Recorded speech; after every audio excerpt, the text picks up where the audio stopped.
Way na imbestigar, way na bilanggo sa nabadiog ug makabungog nga balita nga dunay trilyon-trilyon nga salaping gikawat gikan sa mga ghost of flood control projects sa nasod.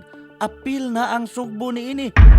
Apan gikan sa tuig 2022 hangtod sa 25, way usa nga nakiha unahok mang sad-an dinhi sa probinsya, kalungsuran o kabarangayan kansang anaa ang naisgutang kontrobersyal nga proyektong tinubdan sa Kurakot o Kawat.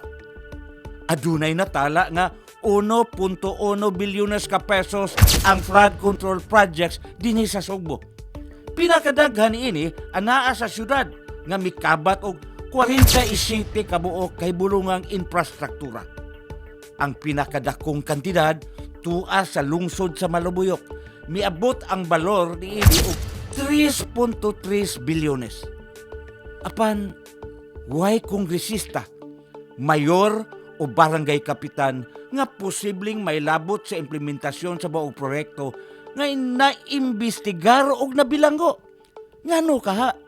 Mao kini ang matang sa hustisya dinhi sa ato. Kung adunahan, dili mabilanggo. Kung kabos, sospek palang daan, gitinil na sa bilangguan. Kini si Jun Kanya alang sa komentaryo on the dot.